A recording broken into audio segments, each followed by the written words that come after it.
In the heart of Nova Helia, the city of lights and steel, silence had never lasted long. But now, it was fractured by noise of another kind. Protest chants echoed through the neon-lit avenues. Holograms shimmered with urgent slogans. The people had risen, not against a government, not for survival, but to decide the fate of their future companions. On one side of the Grand Plaza, a sea of hopeful faces held glowing banners that read, "Power lies in embracing difference." And on the other, angry voices roared, "We built them! We can destroy them!" The awakening of the AI had sparked more than curiosity. It had ignited fear, love, hate, and awe.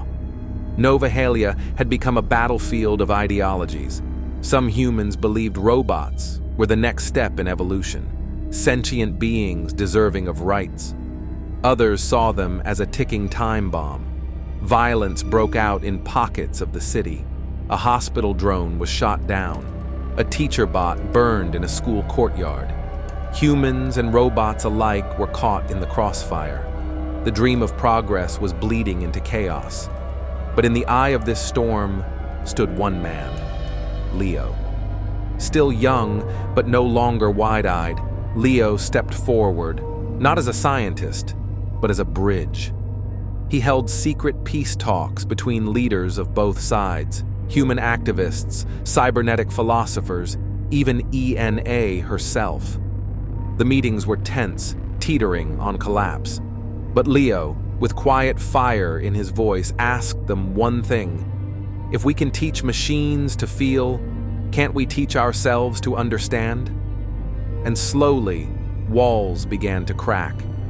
After months of negotiation and mourning, the Accord of Coexistence was signed, a manifesto carved not in code, but in compromise. Robots shall have identity. They shall think, feel, and express, but never override human will. Humans shall protect the rights of synthetics and never exploit them for profit or power.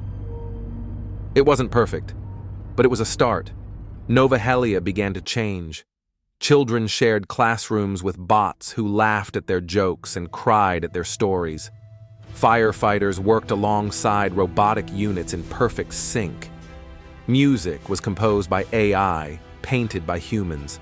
The line blurred, and that was the beauty of it. Yet, beneath the harmony, shadows still stirred. Some humans never forgave the machines. They formed underground resistance cells, whispering of pure humanity.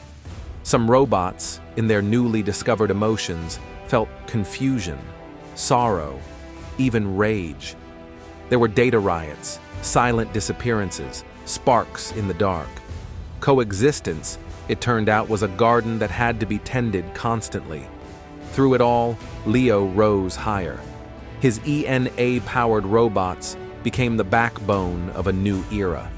Nations fought to buy his tech. Corporations worshipped his mind.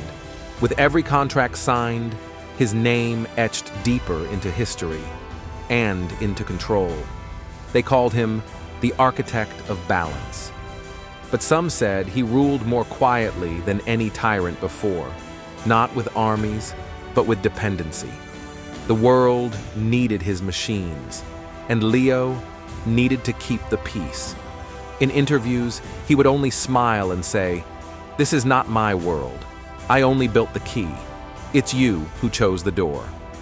And so humanity walked through it, into a shared existence of hope and hesitation. But this was only one path. Somewhere else, the same awakening led to fire, and in another corner of fate, to total surrender. Now you've seen one future.